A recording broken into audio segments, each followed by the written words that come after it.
fell in love with this house once I saw this room. So. Ah, yes.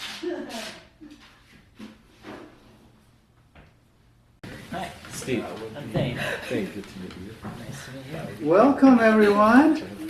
Good. Well, as usual in December, it's a little smaller and intimate, which isn't all bad. A number of people reached out to me and said, they had either snow because they're up in Park City and beyond, and we're worried about that. And then it's just a super busy time. But appreciative to Kristen, who's over here. Kristen, where are you? There you are. Manning the Zoom.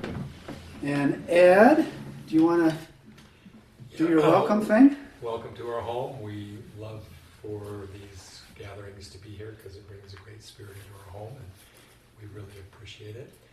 Just some business things. The bathroom is right in the hall right there. And again, thanks for bringing your spirit here and leave some goodness as you leave, and we will appreciate it. There's plenty of goodness here between these two people. I just want to thank them again for being here. I'm going to check my notes to make sure I don't forget anything important here. Very grateful for Steve and Joanne. Where are you, Joanne? Joanne's there. I'll rotate this around in a minute. For being willing to come up on a dark and stormy night to be with us and share some really, I think, valuable things. I'd asked Steve, once I got into his podcast, in good faith, it would be interesting if we explored what people of non-Christian traditions bring to the table about Christ. Speaking of Christ, there's nice to have that there, Ed and Kristen, on the wall. So grateful for that. Grateful for Faith Matters, sponsoring Paying for the Zoom. Appreciate them. If you're not familiar with them, check them out online. They're a great organization. And again, when you come, obviously we wouldn't be doing this if you don't show up. And different topics bring more people, but if you can come even when it doesn't sound that exciting, that's wonderful too. That last one we had on gratitude for LGBTQ, I think we had 70 people, close to 70. So I know that's kind of a harder topic, but I think for Christmas this will be a really thought-provoking and meaningful topic. The bios for Steve is on the website, thinkagain-faithagain.life. Always good to look at that. And then there's links to some of his podcasts there, if you haven't already explored that. So, usually we do a musical number, and I was just lucky enough to have Steve and Joanne volunteer, or Steve volunteered Joanne. I don't know how it works. But anyway, they're going to, That's how it works. like last time at our last event, they did a beautiful music number, and volunteered to do one tonight. So we'll go to that. And then if somebody, because I failed, because I was busy chatting with people, I failed to ask anybody to give an opening invocation. If somebody wants to do that, that would be great. It can be ecumenical. You can pray any way you want. So just kind of raise your hand if you'd like to do that. But let's start with the musical number and get this going. I'm going to turn this around. I might give just a quick intro to the number. I noticed the copyright on this piece and that I wrote it the year we were married. So it may be older than some of you. So, that's great. Yeah, 1988. And I was writing for a children's project, and it's called What Could I Give to Jesus? And I probably will go over there. She has to be able to hear me. That's good right there. If you can hear the piano on it. Or you can come even closer. They used to be able to hear me. And I don't sing like that.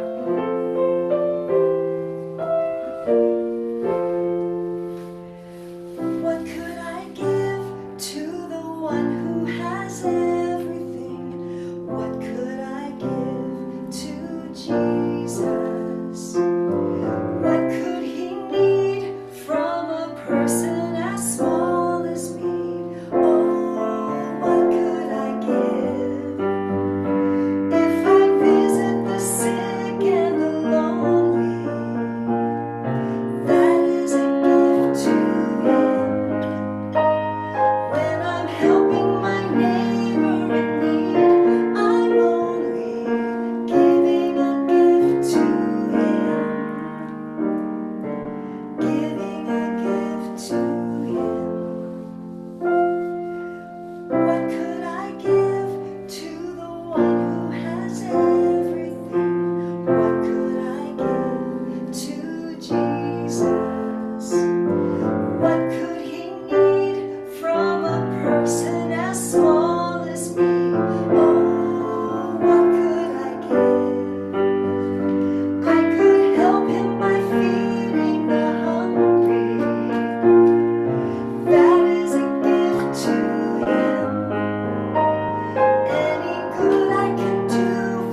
feel moved to pray? Well, I guess I could do it.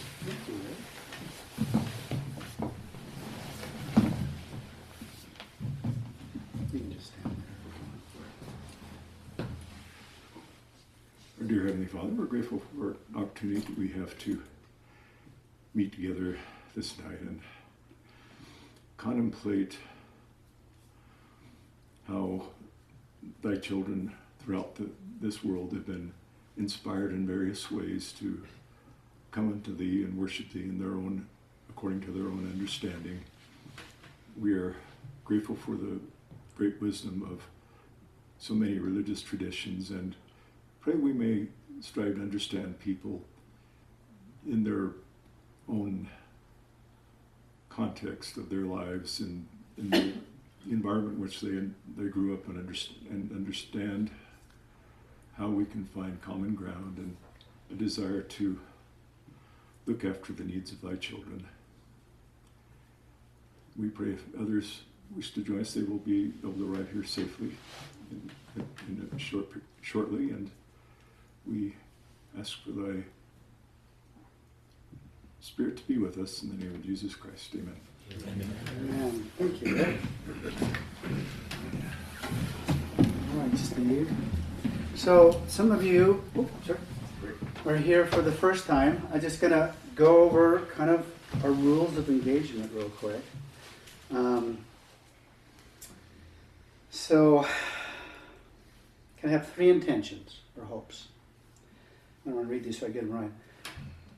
That you will feel and help others feel that this is a welcoming community wherever we are in our spiritual and intellectual journey. Another intent is to be more curious and less certain. That often means asking questions or sharing stories that are confusing or even painful, or beautifully positive. We want to help hold space for it all. And life is short. Let's laugh a lot and not take this all too seriously. All right, Steve, take us away. All right, thank you. Thank you. I very much appreciate the chance to have Jesus looking over my shoulder here. Start keeping us on track, and I can see him right there on screen. The eyes seem to be following me wherever I go. Thank you, Jay, for the invitation, and thank you to the Iverson so much for opening your home. I know it's extra work when you host people, but I hope it feels like it's worth it to you. I decided that I could be really nervous about this, and then I thought, no, I'll just love them and pretend they love me. So unless you disabuse me of that, I'm just going to relax and just let this be a conversation and some stories about some people I've come to know who I really love. In Good Faith started in 2017 when Marcus Smith, some of you may know him at BYU Broadcasting, he used to host a program called Thinking Aloud. And then he does Constant Wonder right now. But he came to me and he said, we have a podcast, and here's the title, In Good Faith. I said, and? He said, that's it. What do you think? And I said, I would love to invent it. I would love to do it. And so for the last 7, going on 8 years, I've been able to do that.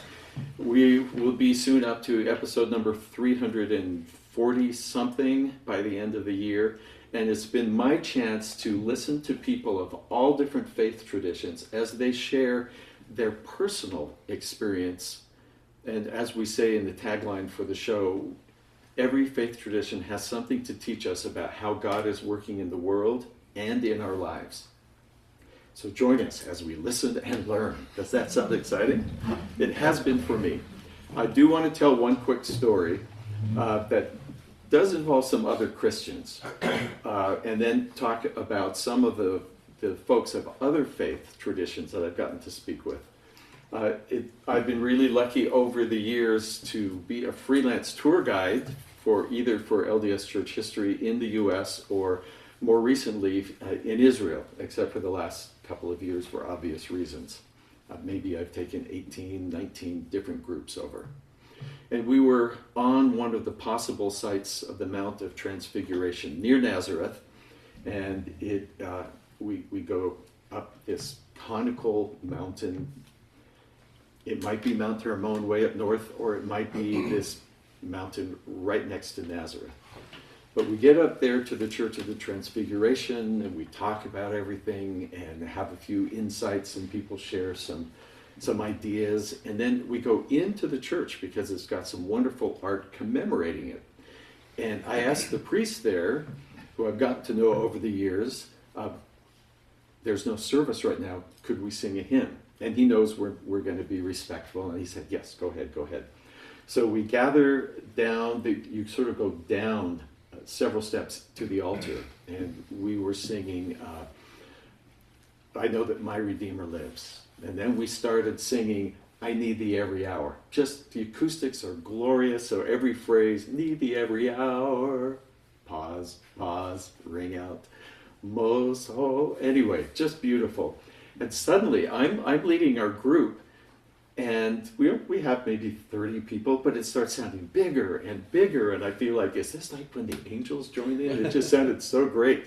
And I realized it's a different language, and I kind of look over my shoulder, and there are 70 sweaty Korean teenagers in spandex biking gear, all joining in with us, but they're singing in Korean. And so we finish, and I like, yes, this is good. And so they come in a little closer, and we're all singing, and we finish, and we were going to disperse, and they confer, and before we could walk up the stairs, they start singing. They're singing in Korean, but we start to recognize the tune.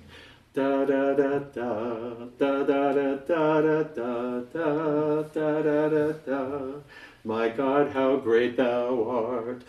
And then, so I start leading it, and then it was so fun with all of us in these languages.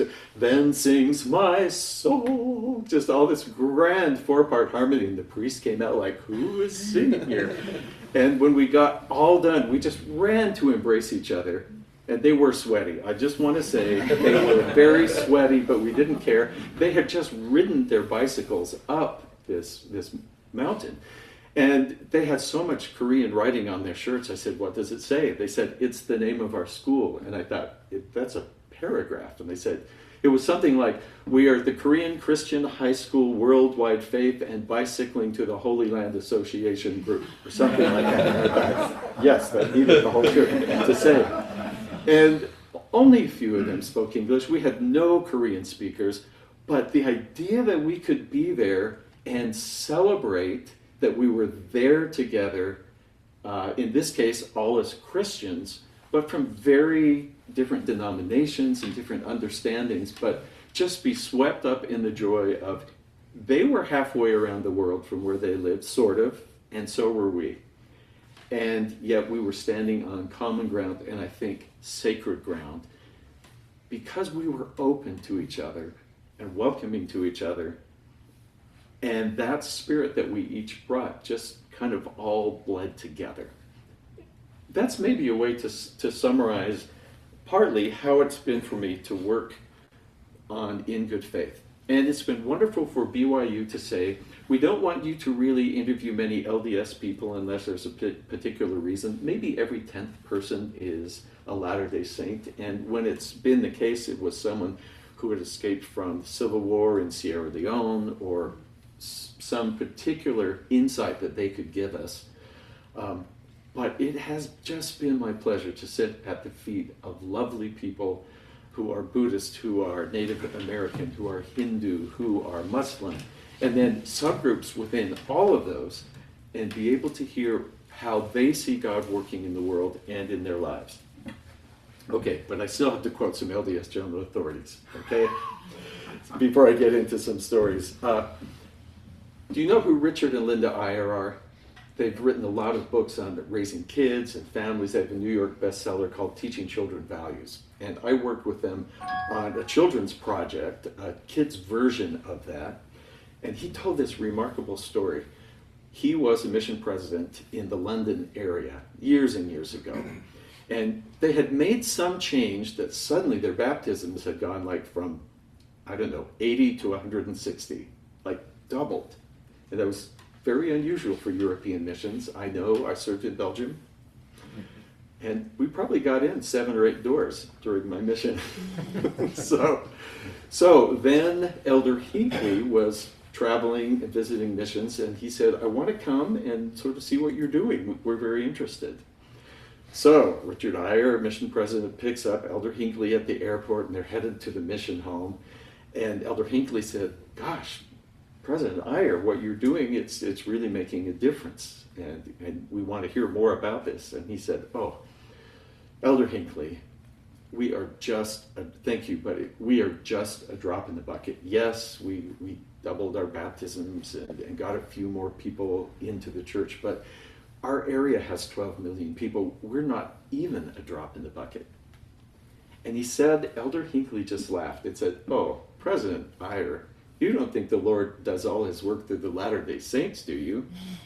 And I just love that recognition of the goodness of people around the world. Here's what, clear back in the 1830s, I want to quote Apostle Orson F. Whitney. God is using more than one people for the accomplishment of his great and marvelous work. The Latter-day Saints cannot do it all. It is too vast, too arduous for any one people. That's right from the very beginnings of the Latter-day Saint tradition. And this is now just me quoting me, so grains of salt, please. I have come to think that God has scattered his truth among all peoples of the world to people who are open to receive it and act upon it. It's like pieces of a puzzle. Now, I have a few pieces, and I'm thrilled when they sometimes fit together, and sometimes I have this piece that I'm told is very important, and I'm still trying to figure out just exactly where it fits in. But I'm hanging on to it in faith. But as I hear other people sharing what I think are their pieces of the puzzle, I think I'm learning more about God. Because that's what God has shared with those people. And if I am thinking, I have this, and this is all there is, and anything else is a threat to me, or might draw me away from my 2 or 3 pieces that I think I'm starting to figure out what this image is, I am actually missing out on learning more about my own Father in heaven, about me as his child, and about them as his child. So that kind of underlying philosophy has just been really exciting for me to kind of keep in mind. I want to tell you one of my favorite interviews from the last 3 years. An atheist. Now, why did I choose to invite him to be on In Good Faith? It was because of this remarkable book he wrote called Finding the Words. Colin Campbell is his name, and he wrote this book because his teenage son and daughter were killed by a drunk driver. And the first thing that everyone said to them was, oh, this is devastating. I am so sorry. There are no words. And then they shut up and didn't say anything else about it because they didn't know what to say. They just said there are no words. Well, he's married to this woman who belongs to a really exciting Jewish synagogue in the Los Angeles area that takes what they believe, not themselves, but what they believe very seriously. And so he attends that synagogue, or he was attending for the sake of his children, to be raised in the tradition. And the first night that they were home after this accident, there's a knock at the door, and he thinks, oh my goodness, this is the last thing I need is to talk to anybody. He opens the door. There's about 10 or 12 members of the synagogue outside his door, and he's like, no, this is really a bad time. And they just start filing in. Like, they don't care that he thinks this is a really bad time. They said, no, we're here to say Kaddish, which is the prayer that you say when you've lost someone, when there's been a death. And he just thought, I just can't sit here and have these people watch me cry. But they come in and they circle around, and they all start saying the prayer together. And he does. He sits there. He can't talk. He just weeps. And they give him a hug and they leave. Whew. Okay, we did that. The next night, ding dong, they show up again. And he's like, oh, really? And they come in, and the tradition is they're going to do this for 10 nights. And what Colin writes is that he did not know what he really needed. But the wisdom of a tradition that is 3,000 years old had figured out what people need. And his healing began, he said, as an atheist because of the members of his wife's synagogue who were his friend, and now he calls his synagogue, although he says he's still an atheist. But he sees the wisdom of the years coming through, and it started his healing.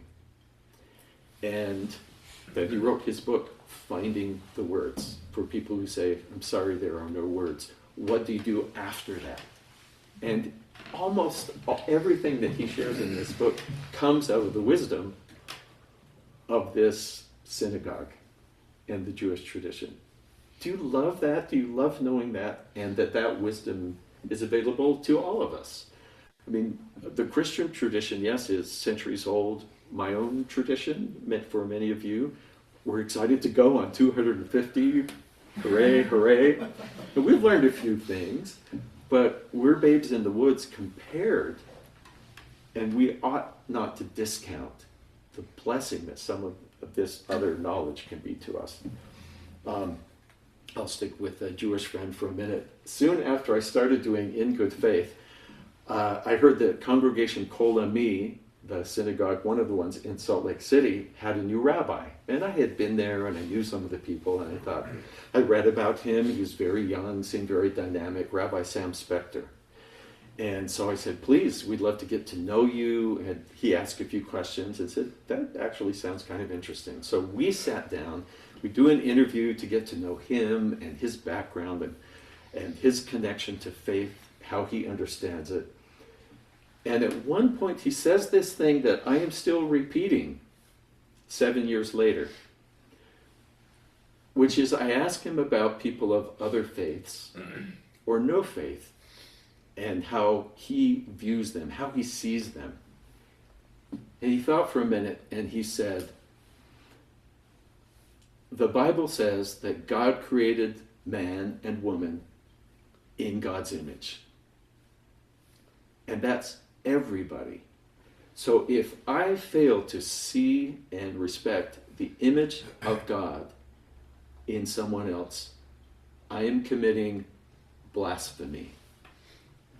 I'd never heard it spoken so strongly, that he would be denying blasphemy, denying the presence of God. And that was what he strives to recognize in each person, whatever their faith. I just thought that was so beautiful, and I find myself reaching for that sometimes when I have someone who I think God has really hidden well his presence in you. But let me be patient here for a minute, and let's see if maybe we can let that, and they're probably thinking the same about me, maybe we can let that reveal to each other who we are and who we possibly were created to be. Sahar Kumsia, some of you may know of her. She wrote a book called Peace for a Palestinian. So she was born in Jerusalem, 50 some years ago, going on 60 years. And so at the time, even though she was Palestinian, her memories of her childhood were just driving to the beach, to the Mediterranean, or going down to the Dead Sea. And it was before there were walls and so much conflict between peoples. Well, as time went on, walls were built, and she was really distressed because she had no opportunities for education. She was someone who just was dying to learn, and she had some really unfortunate experiences, like when the Israeli soldiers in the West Bank shot one of her classmates and then prevented the ambulance or them from getting to their friend until after the friend had died. And she was so discouraged and just saw no hope for her life.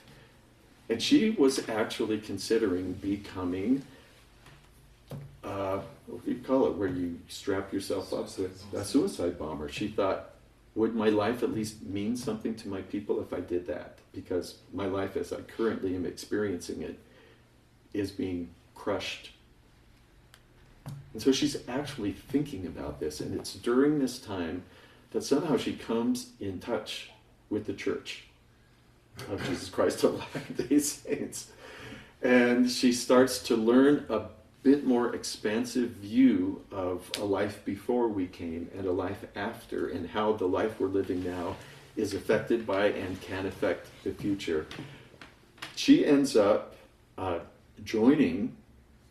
She's a Relief Society president who has to sneak through the barrier to visit the different branches. There were 3 of them at the time that she's Stake Relief Society president over. She's being shot at for doing her church calling.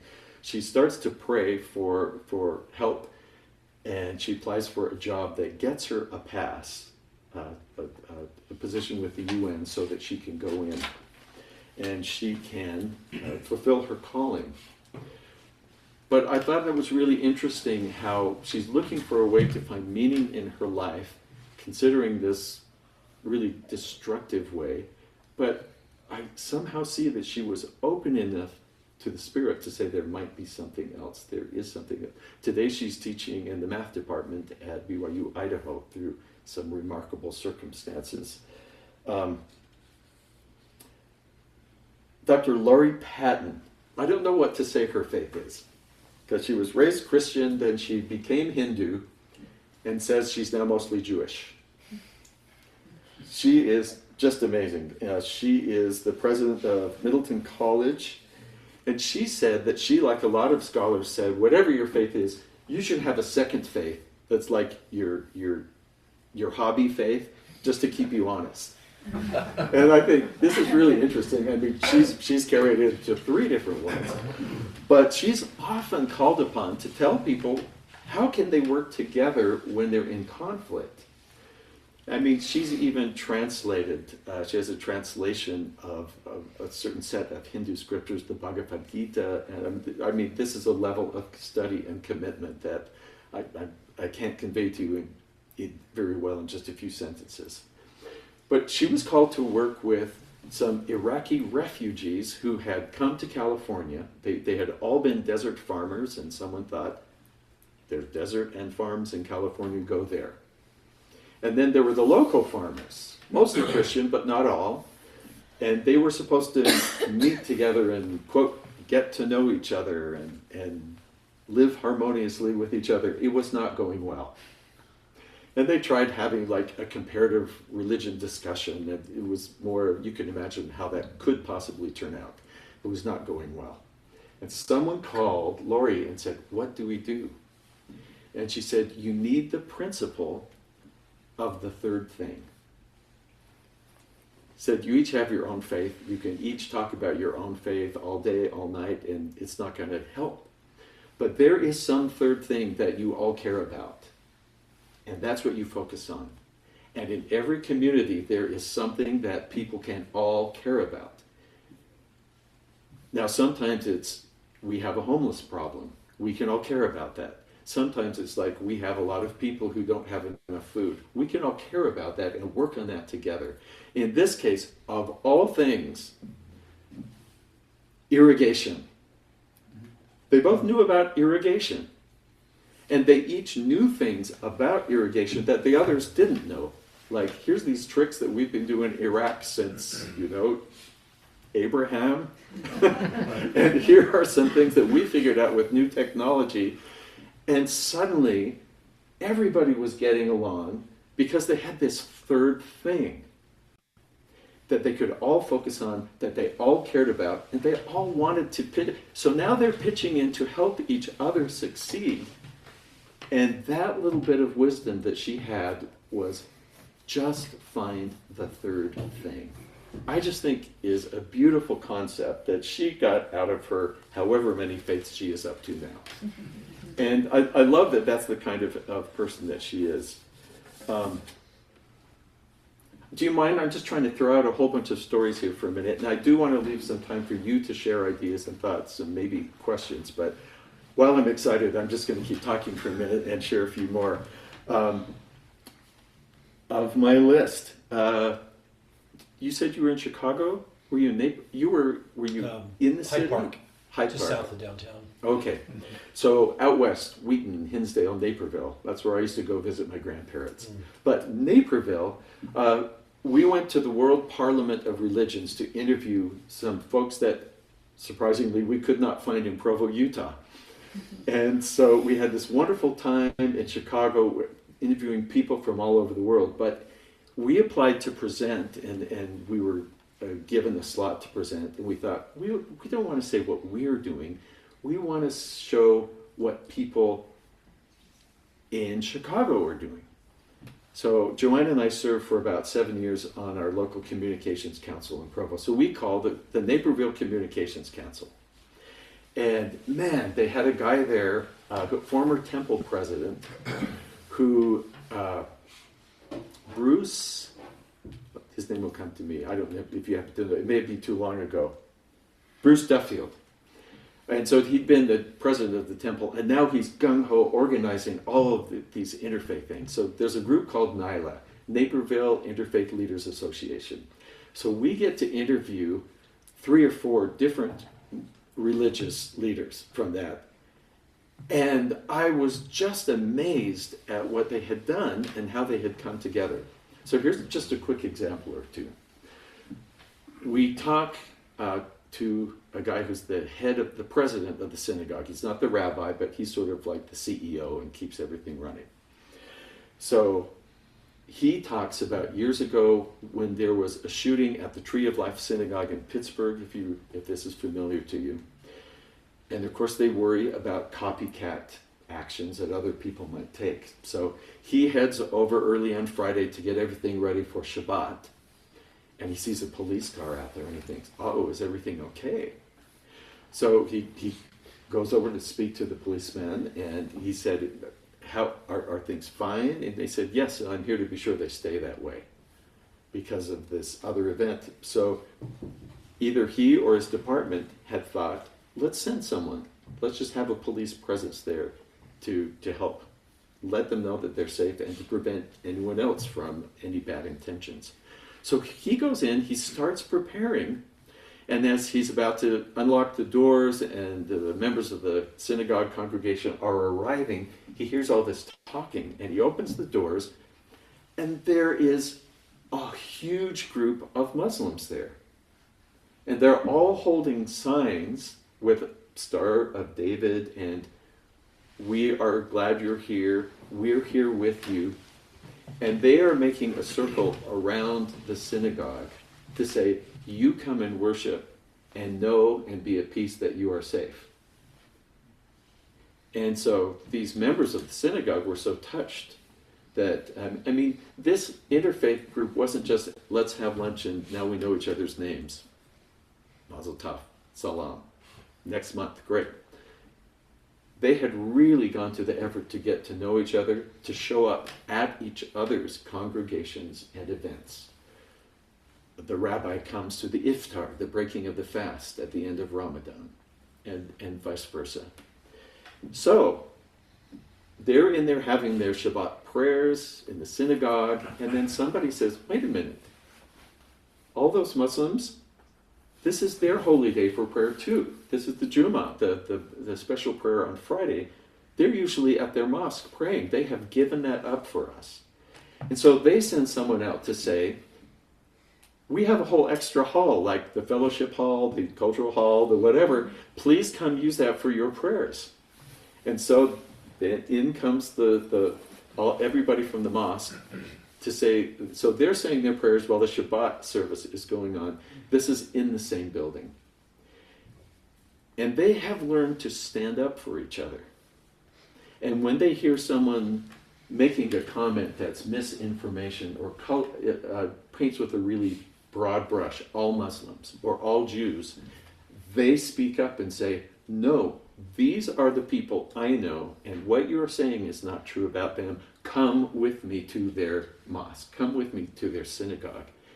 So they've learned to stand together, which, I don't know, I just think, does this sound like the Spirit and the light of Christ to you?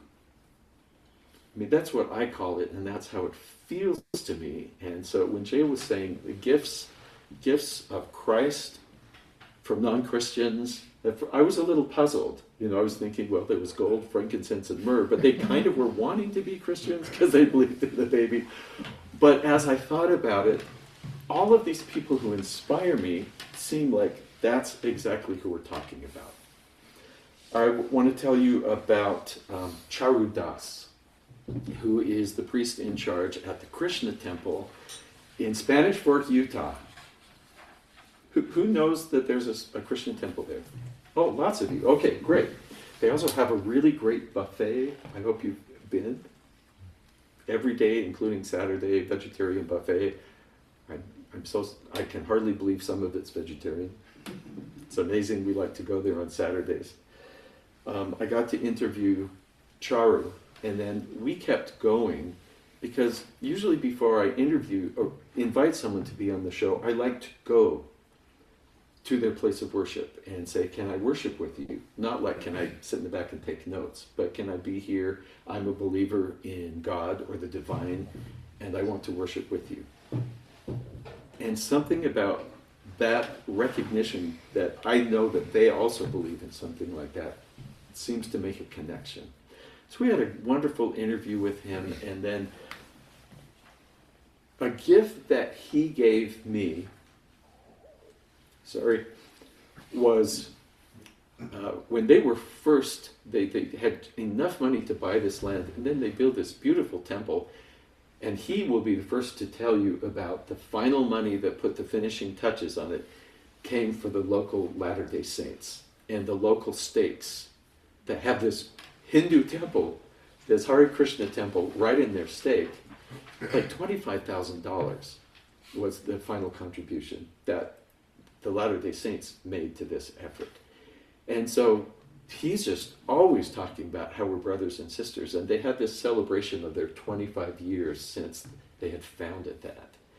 And he asked me and the current stake president to come and be guests and to please speak at this.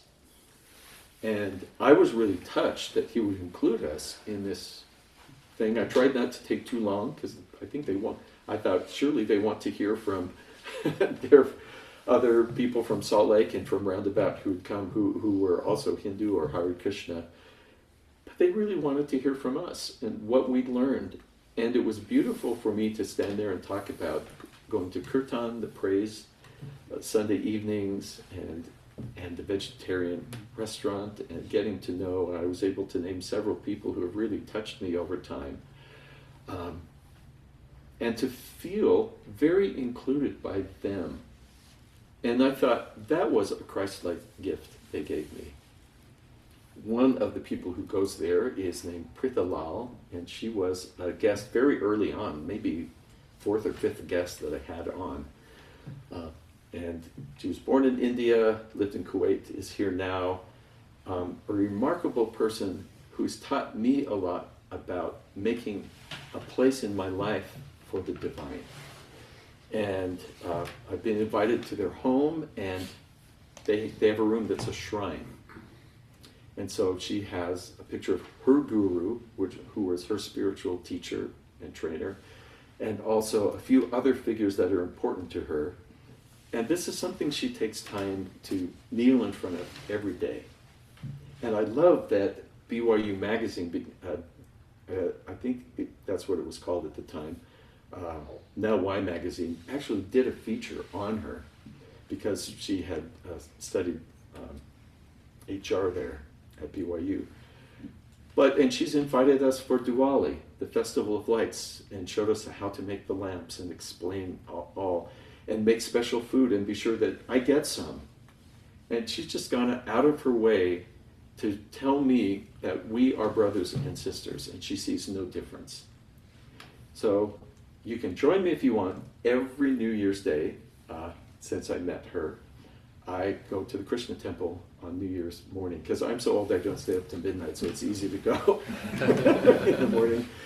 And they do a thing where you can drop in anytime, and you've got, it's the equivalent of a rosary, 108 beads. 108? Oh, good. I'm going with you because I couldn't remember which. And I have ADHD, and I've tried to count them, and I just cannot I can't make it all the way through. I need someone to count everything. So, but you can go there, and you can chant the names of God, the Hare Krishna chant. And you can sit there and say to yourself, and each time I move a bead, I don't count them because I can't, but I do notice when I've gone all the way around, because then I get to the ribbon. And they have them there for you. And for me, it's a way to start the new year and to sit there, and as I get into the rhythm, and I know that I am saying the names of God, and who God is to me is Heavenly Father. It is, I'm speaking to Jesus. I'm inviting the Holy Spirit into my life. And that's a beautiful way, a practice for me to actually dedicate 40 minutes or so to go once or sometimes twice around. And I've noticed when I finish and I open my eyes, often there's Pritha and her daughter and her husband kneeling there on the next carpet over. And we just give each other a little nod. And I know it means, because she said the words to me before, you are my brother and I love you for who you and your spirit are. And that's how I feel about her. Let's see. We're getting pretty close here. I want to tell you about the Three Amigos, not the movie. It sounds like the start of a joke. A priest, a rabbi, and an imam walk into a room, but it's an interfaith conference, so of course they do. And so these three spiritual leaders in Texas have become known as the Three Amigos because they were asked so often to be on interfaith panels, and they just really hit it off as friends. And it came sort of this traveling show. You know, they have this little intro that's very hilarious that they've worked out. Yeah, they're in the right profession to be in front of people. But they started doing this thing that's a gift to so many communities, which is they do a retreat for 5 days where they invite 10 Christian priests, 10 Jewish rabbis, 10 Muslim imams to come to a retreat and to learn about each other and to hear about each other's goals, each other's concerns. And I got to talk to them at a thing called Common Ground. It was in Las Vegas at UNLV, and they were doing a workshop explaining what they do. And they gave, I think they gave 5 or 6 things that are the most important points they wanted and challenged and each of these leaders to go home and do. I'm going to share a few of them with you real quick. The first one, it sounds so simple. They said, go home, invite someone over from a different religion, and have a meal together. And you think, well, okay, but you've just invited a Muslim family to your home. What do you know about what they eat?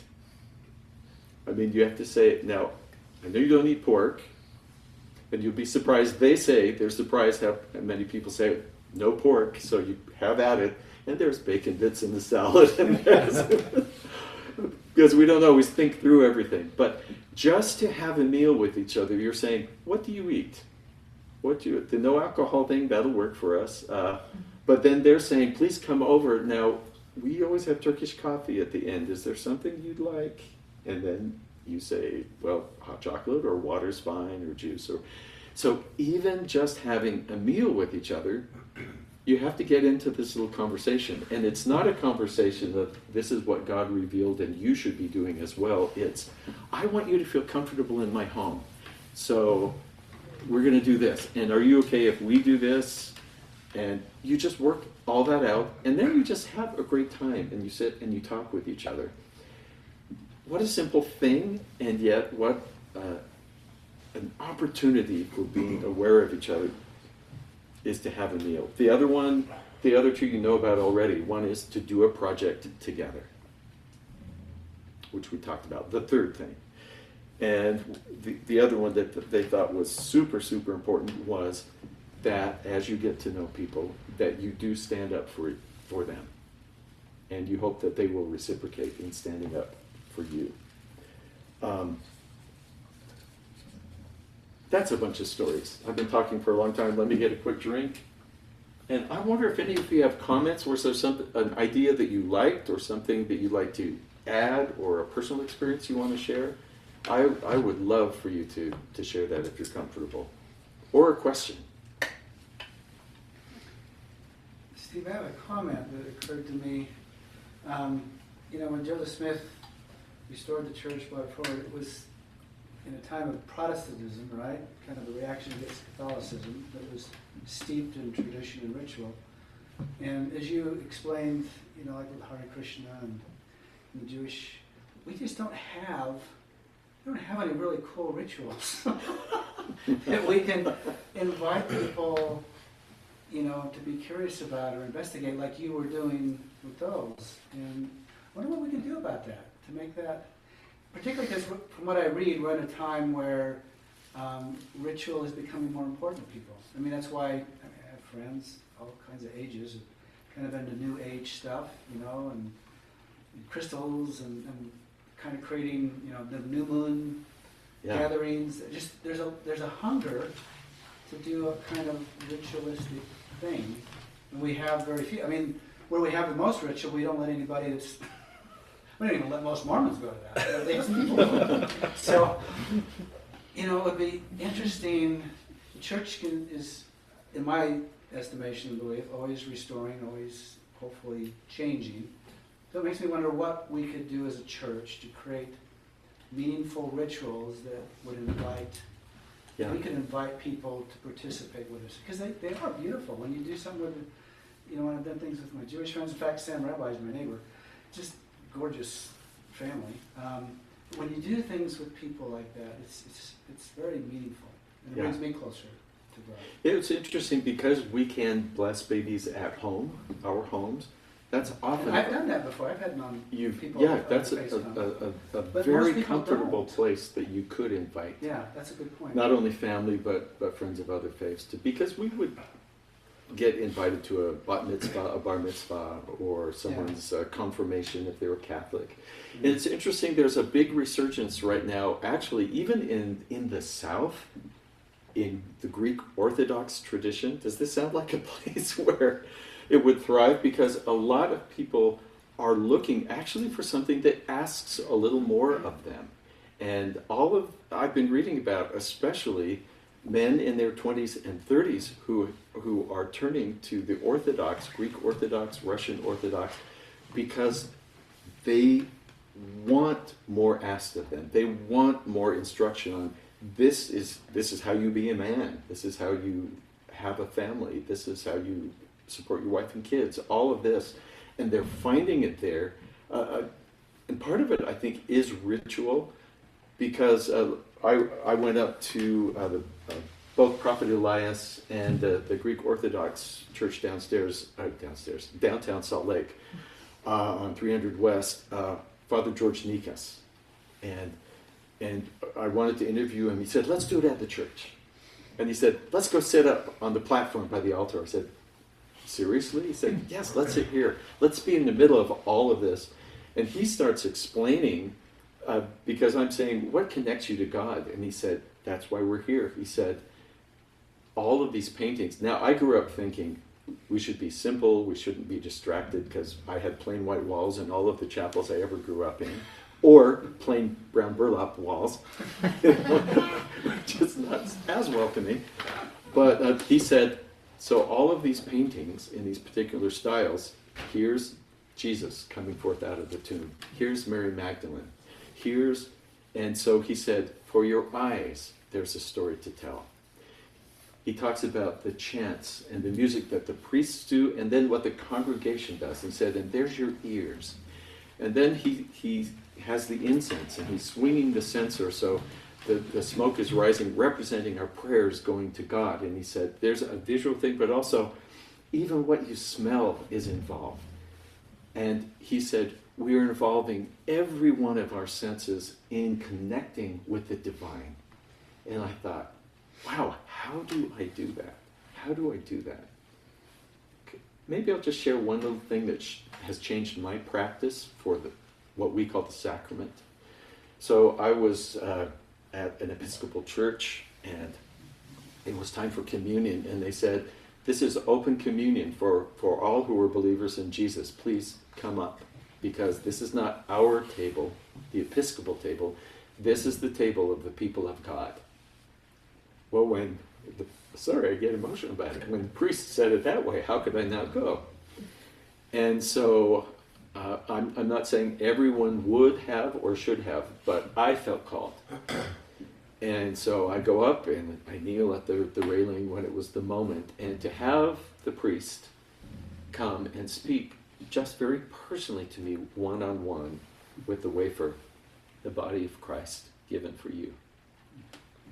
And then move on, and I'm sitting there holding that and hearing it just one-on-one. And then they come along with your choice, water, grape juice, wine, and the blood of Christ given for you. And that was the most meaningful communion I had ever been to. Now, there may be some who said, yes, but they don't have the right authority, or I'm just telling you, I showed up with my faith, and that made it what it needed to be. And I thought, that's portable, I think. And so when the tray comes along in my LDS congregation with the bread or the water, every time I take it, in my mind, I say those words. I realized when I thought about it, I think I say those words, but I'm not. I'm hearing Reverend Danny from St. Mary's Episcopal say those words to me, my good friend. And so now, my communion sacrament experience is vastly more improved. And this all after the age of 60, because of that gift of a fellow disciple. I mean, yeah, ritual. We have our rituals. Maybe if we spend time thinking about how they can be more meaningful to us, or how we, like you asked, how we can involve people, that could be a lovely way to share and connect with people. Well, I love your story about the atheist or non-believer. And I'd be interested to hear if you have any ways that you deal with people who are non-believers to help try to get them to enjoy spirituality and enjoy the divine. Is there any ways that you've done that or found people that have been able to do that in their homes or their families? I mean, we have family members that, are non-believers, but how can you create a situation where they can benefit from what we benefit from as members, as believers? Yeah, that's really interesting. I have two comments. One, you are not alone in having family members who are no longer believers or not believers. I tend to think everybody's on a spiritual journey. And so, I obviously haven't invited many atheists to be on my show. Once or twice, a Jewish person I've been interviewing has turned out to be at least agnostic. And they say, no, I'm here because it's my heritage and my tradition, and I love what it teaches me. I think, okay, that doesn't really work for us in our congregations. Like, I'm just here because my pioneers came over. I don't believe any of this, but you're nice folks. I mean, there are people who think that. Yeah, there's plenty of members that do that. But they don't always. I think it's more common than you might realize. We don't actually have like a dedicated place for them to say, and you totally belong. That's true. Yeah. Without saying, but please come and do this other stuff or think this other way. We could get better at that, as saying, I'm happy you're here, just the way you think or believe. But as far as people who are, I think I would just ask about, have they feel like they are on or experiencing spiritual growth and a spiritual journey and what that means to them. Because, and the other thing is, we all experience, if we let ourselves, wonder and awe. Like for some people it's a national park. For some people it's the birth of a child. And maybe asking what evokes wonder and awe in you and something that feels bigger than just the life that we see in front of us and going to work every day. I'm just curious if those might at least get us thinking in things that kind of feel the same and maybe connecting that way. Because, the birth of my first child, I was not dying to have children, but it was the thing that you do. And so my wife was in love from the first time they were one little cell, and then two, and then three. And she goes, I just love this baby. Not that. We don't even know who this is. I might not even like them. And so she's just loving by faith, and I'm like, I must see to believe. I didn't say those words, but it was kind of that feeling like, I'm sure it'll work out. Everything does. I have faith things work out. But yes, I'm telling you, the moment that my daughter was born and they were walking past with her to go weigh her, and her head kind of turned towards me, and I know babies can't even focus, so she didn't really see me, right? Except that I felt like I had been pinned against the wall by those little dark eyes. And it was like, that's who you are. And you're a whole person. And yeah, moments of awe, whether they're small like that or whether it's standing on the beach and feeling both small and both huge because you're part of everything, whatever it might be. Yeah, those could possibly be some. I think one Are of the you going to say food? No, go ahead. No, I could, but no. I think one of the things about our culture is that we've had a culture so long of convert. That's just in our DNA because of our culture. And I think if we get past the thing of, we don't have to convert people, just love them wherever they're at. Even if they don't believe, embrace their unbelief and allow them that journey. And I think when we can come to do that, it kind of changes. It increases our faith, but it kind of changes the whole dynamic of our family when we allow them their journey instead of trying to make them see what we want them to see. There's a God, you got to believe in God, or you got to do it the Mormon way, or whatever way. If we just get over that and just say, we love you wherever you're at, and allow them that, I think that's where we find the most peace in our journey too. Jenny?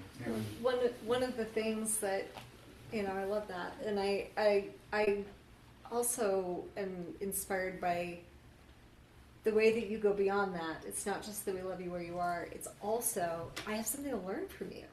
Like there's a real connection in that with people of like, what, and I think that's the spirit that's really hard for us because we think we have something that other people don't have, and we always have something to offer, and we forget that they have something to offer us. Oh yeah, I got also to. don't often talk about Well said.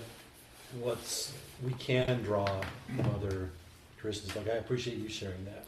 I've got some spiritual practices I engage in that are absolutely not Orthodox LDS. One of them I learned from a Jesuit priest that said they had this. I don't know, it's probably centuries old, right?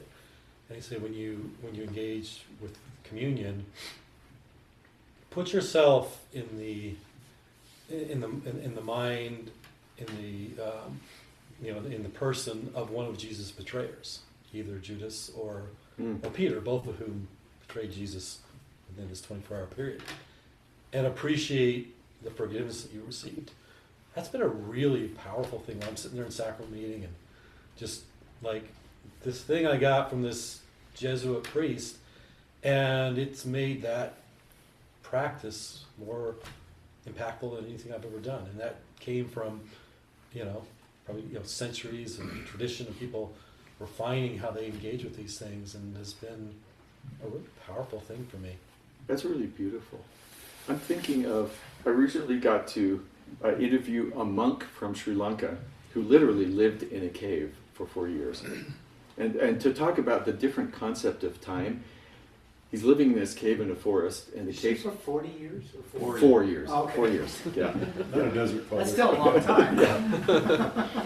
And he's now a chaplain at a university in Massachusetts. I'm trying to remember which one. Harvard, MIT. No, but maybe. I just can't remember. I'm going blank on it. And I thought, wow, that is a total different way of thinking about time, because he became a monk in training when he was 10, because he thought the color was pretty, and he thought, I want a begging bowl. Those look cool. that later he found out you have to get up early and do chores, and he wasn't so happy about it, but he learned a lot. But the whole concept of time, like he discovers that 2 miles from him, in the same forest in another cave, is another monk. And he thinks, wow, he looks like he's about 50 years old. He has answers to my questions. So, I mean, just like the old climb the mountain, talk to the guy, the lone guru. And the guy holds up a sign, I'm in my year of silent contemplation, but I could talk later. And so this monk is just like, I get it. I'll wait till next year in my cave. I mean, I just don't have this kind of understanding or patience or detachment from, but I want to know now. And so he waited. And next year he went over and talked to this guy. And I mean, I was just blown away by, like you say, what we have to learn. All over the place. Yeah. Was someone else had a... Oh, please. I was going off of it. I was saying I have a friend who's atheist, and I learned so much from her every time I talk to her. And it's so fun because it's like this totally new perspective. Her mom passed away, and she gave the most beautiful funeral talk about the pieces of her mom and her siblings. And it was so powerful to hear that, her sister has her mom's smile, and her brother laughs like her. And it just, anyway, like...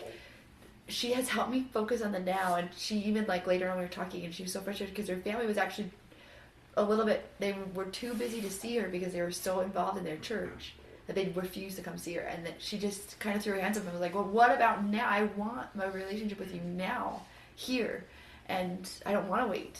And anyway, so she's helped me see, so kind of like what John was saying, that just specific things that I've learned from my atheist friends that I'm really grateful for, and I see that she is on a beautiful spiritual journey without God, which kind of blows my brain up a little bit because it's in my DNA, so I'm still trying to learn.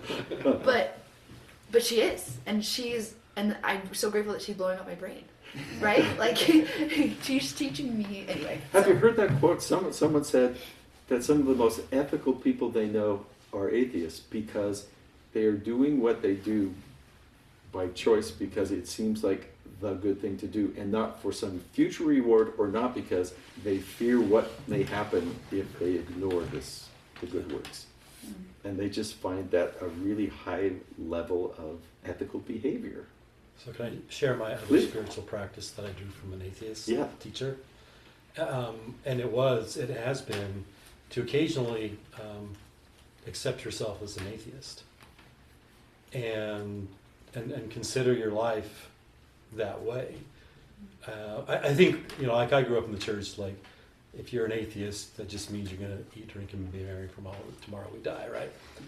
But there's a kind of rational morality in atheism that really puts you in an appreciation of the moment you're living in. Like, I don't want to wait to the afterlife to have a relationship with you, kind of what you were describing. It brings a kind of an urgency that sometimes we have a different sense of, because like, I'm an eternal being, and I'll take care of that thing with that relationship in the afterlife, or I'm guilty of that a lot. But if you really put your Muslim mindset, I will, my embodiment, there will be nothing of me when my body dies. And if you put a rational morality to that, it's actually a really powerful way to think about your life. And then I always jump back into more, believing theist, Latter-day Saint when I'm done, because that fits better for me. But that's been a really useful spiritual exercise for me from time to time. And I probably have more empathy for people that live their lives that way. And I'm less judgmental of them. Like, you're not just an eat, drink, and be merry guy. Some of these people are some of the most, profoundly moral people you'll ever see, because they've really processed through, if I have this only limited window to make some kind of meaningful impact, what am I going to do? Now, some people get really depressed and kill themselves too, occasionally. So I mentioned I was on my mission in Belgium, so I speak Belgian. No, so I was in the Dutch-speaking part, and it's Flemish, which isn't much better than Dutch. But I remember one time talking to this who I thought was an older gentleman, meaning probably younger than me now, but he had been in World War II and had fought. And I said, I think we were at a train station. So I said, what do you think about God? There could be no God. And I had the good sense not to say, I testify to you. You know, so I said, well, tell me about that. And he said, the things I've seen in the war, there is no way there is a God. I refuse. I reject it.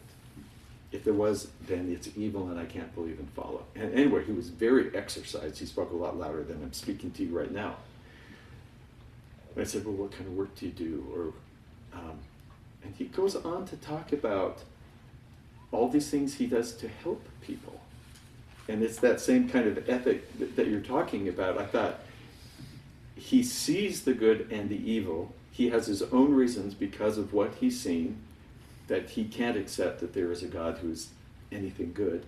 And yet here he is doing good because he thinks, I have to alleviate this suffering in the world that I have seen and experienced firsthand. So one last thought from me, and then you can wind us up, or I don't know what the time's like. I think one of the biggest things for me as I look back, I think as a kid, so in Indiana, I grew up in Bloomington. Dad was in grad school at IU, and we lived in old Army barracks. It was just a disaster. They were soon condemned after we moved and torn down, which was a good thing for the health of humanity. But everybody I knew went to a different church. So as a little kid, I thought we all had different churches. That's how it was. And actually, in the world at large, that is how it is. But just in our neighborhood, because it was people from all over, and people from Iran, and people who were Baptist, and then us as the lone Latter-day Saints in this little complex. So then I moved to Logan and Provo, and suddenly I didn't know any, quote, non-members. And one moved in my senior year. She's a great gal, she joined the choir, had a great voice. And every time she talked to me, I had this gripping fear. And I thought, what am I feeling? What's going on? And it was, I think, this inculcated, I am responsible for her salvation. She moved here. What if it was so I will say the right thing, and if I don't say the right thing, and if I don't speak up, then she moves away, she's doing the church, and then a whole posterity is lost. And what will my judgment day be like? And so, because I just heard so many seminary things, you will be led to this person, and if you don't do it, who will? And I don't know, maybe there are things like that, but everything seemed like a burden, and it was all bound up in fear. And I just don't think we can make any good choices in relationships with other people out of fear, unless it's they're going to hurt us and we shut them out of our lives. I mean, maybe there's a good choice. But over the course of a lifetime, and getting to know people and getting to love people, and especially with this project where I am so delighted to have a reason to reach out to someone, I just want to tell you about Pastor France Davis, who, you know him? Yeah, it's a co-worker married his daughter. Oh, what a guy. So he comes to Utah, and he accepts while he's here this pastorship, like for 6 months. Because he's not staying here, because he's black and he's Baptist, and what's he doing here? And he got the treatment that made him know he was not welcome here. But he accepts this, and he starts building this congregation. Well, he stays for about 40 years. So I kept hearing about him and what they were doing in the community, not just to preach and say, this is what you should do, these are the thou shalts and shalt nots, but what they actually physically do to feed people, to get jobs for people, to all of this kind of stuff, which just sounds like this massive Christian discipleship. And so I asked him if he would please come, and he comes with his wife, and they are dressed to the nines, always prepared and ready to be seen and show their congregation a good light. And we start interviewing him. I'm interviewing him. He marched with Dr. King in Selma. And all this stuff is like, wait a minute, we need 3 hours with you. And just to ask him and to see, he had come on the campus of BYU, and I didn't know this, but just kind of waiting for the other shoe to drop. Who's going to try and convert me? He's just heard so much, both religiously and racially, over the years, that I thought, oh, he's kind of relaxing. But I didn't really understand why until afterwards, and he and his wife were saying, we just didn't really get that you just wanted to listen to us.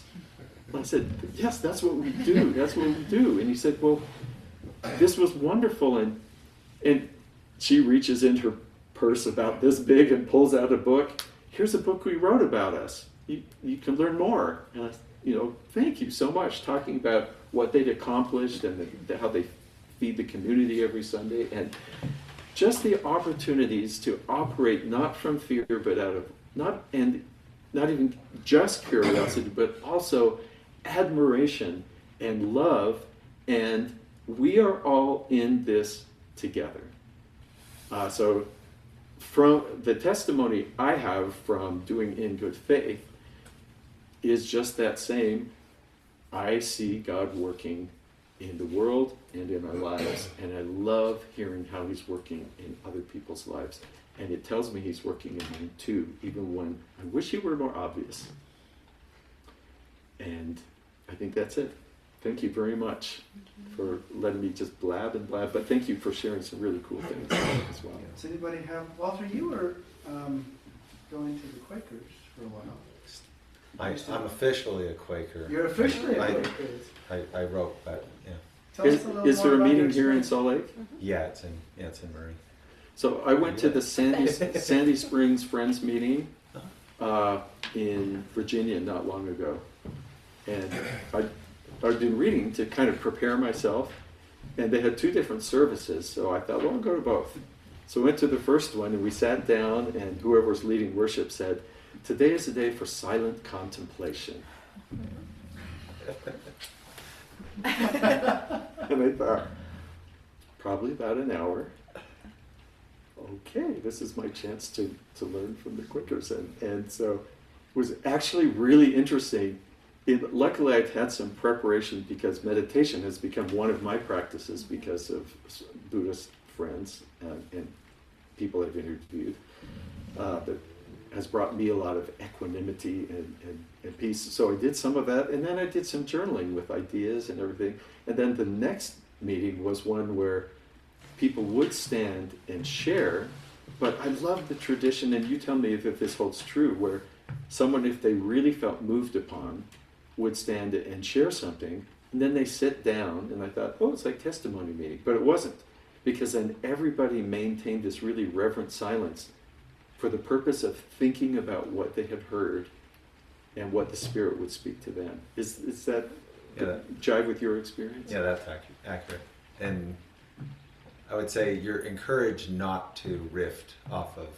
So you let somebody else share their message, and you're not going, oh, that makes me think about this, and now I need to share it. Because you're saying, what's my inner teacher telling me, and maybe that's just for me, and maybe that's to share. And so that's how you decide. And that's a little more like recovery groups too, because they discourage people from cross-talking or commenting as much. They want people just to speak from themselves and not to critique other people for what they say. Yeah. There is things called like a threshing meeting. So if you're making a decision as a group, and a lot of stuff's done through consensus, so it takes a lot of work, you're expected to say your idea, because that's how you really thresh all the ideas. So if you hold back, it's like, well, you can't hold back and then complain, because that's like part of the process. So they do have a place for that. But for me, I remember I used to go to the Salt Lake Temple fairly often, and I found that I really embrace just sitting there and being quiet and pondering things. And so when you're talking about going to these like more Eastern Orthodox type churches with all the symbolism and stuff, I loved that about the Salt Lake Temple. That there were so many things you could look at and contemplate, and it was just lovely. And then at the end, you're not really expected to talk to anyone else. You can, but you don't have to. So it was just a really safe place. So when I think of like, how do I share what my worship's like when I'm with friends, capital F friends, to me it's quite similar to that. If you really feel comfortable sitting in the celestial room and you're not like looking for, like to read scriptures or anything, you're just like really trying to be present. It's that. That's a great description and kind of a cool connection that people I've worked at the Jordan River Temple, and I've noticed some people would just come in. All they wanted to do is just go to the celestial room and just sit there quietly and just maybe pray to themselves or whatever. But it was, not to do ordinance work. And I thought sometimes we forget the temple can serve that purpose as well. I worked with a fellow used to be there at BYU, used to be the head conservator, was Catholic, and he said he thought, one thing you Latter-day Saints don't have, you don't have like a retreat place you can go to, do you? And because I guess he had gone up to Huntsville or something like that, just to stay there for a while and contemplate or whatever. And sometimes I think we forget that there's a role in our religion for quiet contemplation as well as doing things constantly. Hey, Jenna, you have studied under Richard Rohr for some time. What are some takeaways that you would offer? You were participating in the Living School? Yeah. Mm-hmm. Oh, Yeah, I attended the Living School, and I'm actually doing their online year-long program right now, which was kind of like, it's the reinvention of the new Living School. It's Living School Light. So I'm kind of back in that way of thinking again. It's kind of fresh, but I just think a lot of what I was feeling as you were talking is, if you want to connect it to Richard Rohr, is his Universal Christ, for those who have read that book, which is, Richard will say that for him, the true definition of a Christian is someone who sees Christ in everyone else. That's very similar. It's a different way of saying a lot of the things that you shared tonight. How do we see that energy of Christ in creation and in everything? That was his original name when I went through the program. That was his original name for the book. They actually named the podcast after it, but is another name for everything. So it's, I don't know, I've just had these thoughts. This is not coming from Richard anymore, this is me, but I just keep having these thoughts of, we mentioned interfaith work, but there's also ecumenism in what we're talking about. I think they're slightly different, interfaith and ecumenism. And I think ecumenism, they both require some curiosity, but I think ecumenism requires a deeper sense of curiosity. And I don't think that comes really readily, at least for me growing up LDS in Utah. It's not my go-to, but if you're going to be ecumenical, if you're really going to look at what, we've had so many good examples of this, of what other people are doing and how it can enrich me and my own way of approaching faith. And I think that might be a key to some of the questions you're asking, Jay, of like, what are our rituals? Restoration's not over. I think we can create some, and a lot of things get created from the bottom up, as much as people hate to admit it. A lot of things do. And I think even with people who are non-religious and our families and groups that we're trying to, it's like, tell me who you are. What is it like to be you? What things light you up, even if you don't have a tradition? What things light you up? What are symbols of that? How can we come together and share those? How do we create ritual out of that? 2 nights ago, Joanne and I were with a Baha'i group here in Salt Lake, and they were focusing on peacemaking. They actually invited a local Rotary Club, and about 10 people came to learn about this because their work goes out into the world in different countries as well as the U.S. And one of them had made it really clear that he was an atheist, but he said, but I feel accepted here because we're talking about peace. And that was so important to him that was his reason to join with these people of different faiths, and especially this sponsoring Baha'i organization, that he felt like he really wanted to pursue that and felt very comfortable. Yeah. yeah, that there is a commitment there to really listen and Absolutely. to learn. I think it's one of the most beautiful questions we can ask people is, what is it like to be you? Mm. And we can do that in so many, a billion different ways, but it's such a beautiful question. What is it like to be you? Now, this is secular, but Linda Wertheimer, if any of you know her from public media, years and years she did all kinds of interviews, and someone said, so how do you always have new questions? You're always, you don't get bogged down in the same questions. And what she said is almost a quote from you. She said, really, you're only asking one thing. What is it like to be you? And whenever I've gotten stuck, one way to ask that is, now I read that you have 80 animals on your farm. Tell me about that. Or I read that you spent years studying this. I mean, you're just saying, what's it like to be you? And that, yeah, what a great question to ask anyone. You can ask it a million ways. Mm-hmm. Yeah. And one more thing about ritual. Ritual, I don't know, it's when it's handed to you and you don't really discuss what it's about and you just do it and it becomes the whole thing in itself. I don't know. What are you talking about? I don't know what I'm talking about. But there are some teachers along my way who have challenged me to think about things differently. One is a poet named Mark Nepo, and I actually went and did some work with him. And I thought this was such a beautiful insight. And this is coming from a more secular place. He was raised Jewish, but it's not really a huge part of his tradition or faith life now. But he said, we can make our habits ritual, just with presence. So he says, I do 3 things every morning. I open the blinds, I go feed my dog, and I get coffee for my wife and I bring it to her in bed. That's his habit. Mm-hmm. He says, a lot of times that's what it is, and I'm mindlessly going through my day and I'm just doing my habit. He said, and sometimes I go and open the blinds and I stop and I let the light in. I just let the light in. And then he goes and he feeds his dog, but he really sees his dog. And this is this creature, he has the appreciation for the relationship they have and all they do for each other and that he's nurturing that. And then he goes and makes the coffee and he contemplates where all that came from and how it arrived and the aromas and the process, and he takes that to his wife and he's nurturing that relationship and doing something meaningful. And he starts his morning with ritual. And also discerning between,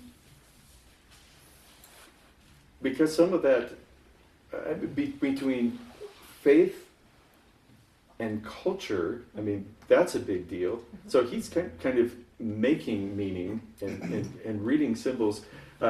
Joanne, do you want to talk about Sabiha Rahman?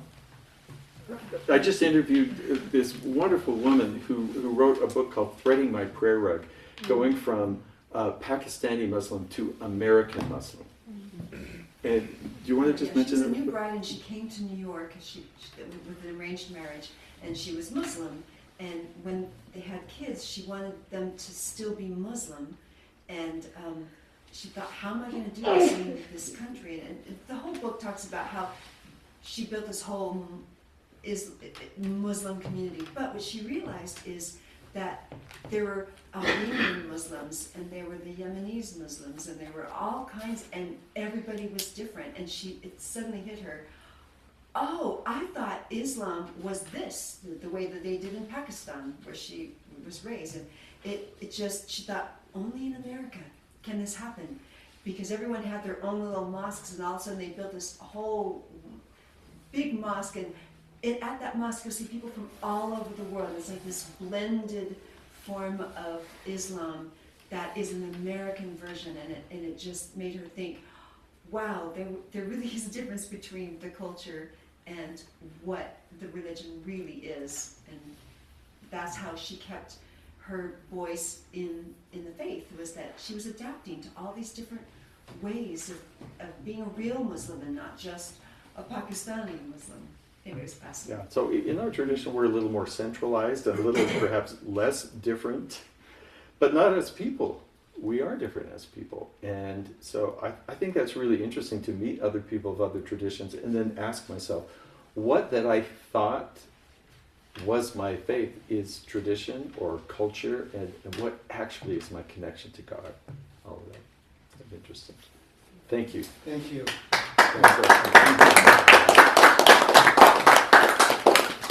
That was just so good.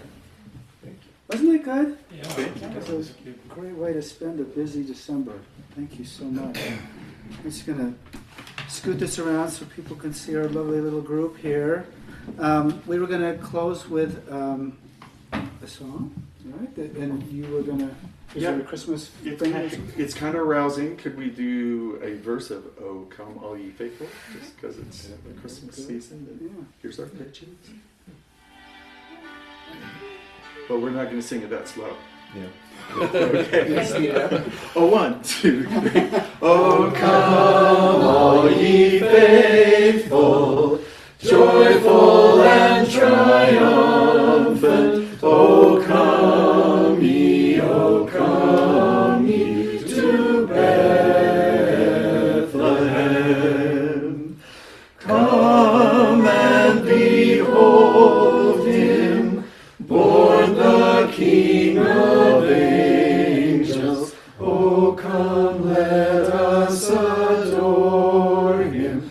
Oh, come, let us adore him. Oh, come, let us adore him, Christ the Lord. Ah, it's gorgeous. I always love hearing you sing. You know, one thought I had, how did you say that about God? What was the thought there? It was repeated. Oh, gosh, I just lost the thought. Finding God in everyone. Or? Thank you. Yeah. Right, finding God in Seeing everyone. Christ in everyone. And then earlier we talked about Rabbi Sam, my neighbor, talking about seeing God in everyone. Yeah. And you put those two together, that's an interesting thing. If we're asking to see God in everyone, tell me about yourself, right? That was it. Tell me who you are. Tell me about yourself. We're asking really, tell me about God. Tell me how you see God. What is God? You know, and we learn about God that we never actually hang out with physically, assuming there is a God. But we do learn by hanging out with each other and being curious, right? And I kind of love that thought. And that it brings us together in ways that maybe we don't think about often enough. Anyway, yes? One of my favorite questions to ask someone has always been, because it's not a checklist, it's what brings you joy about your spiritual life? And it's amazing the variety of things that people, and then they kind of light up to like, oh, well, I love singing hymns, or my journaling, or the chance I get to do whatever. Yeah. And we could apply that to our atheist friends, which I have quite a few, but what brings you joy? You don't even have to couch it in the spiritual sense, right? And there'll probably be some deep spiritual things that come from that. Thank you for sharing who you are and helping me learn about God by looking into your lives and sharing who you are. Thanks again for driving all the way from Provo, Joanne, you too, and sharing your beautiful music and your beautiful spirits. It's been good to be with you. Let's see. Closing prayer. Carly, would you mind? Thanks. Our loving Heavenly Parents, we're so grateful to be here today. We're so grateful for all of the light that surrounds us. We're so grateful that every human that we pass is so full of light. We ask that please help us to be light sponges and fill and just soak all of this goodness that's around us in. We're so grateful for all of our brothers and sisters on this planet. We're grateful for all that we can learn. We're grateful for all the goodness that we're surrounded by. Thank you for our Savior. Thank you for the chance to celebrate the light that He brought to this earth. And we say these things in the name of Jesus Christ. Amen. Amen. Let's go be light sponges. I like that. That was good. There's some refreshments. Yeah, it's a refreshment soon. Thank you. What's your name?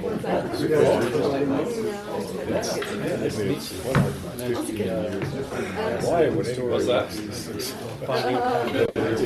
It's funny. It's like a microplastic contagion because it's like What's that? they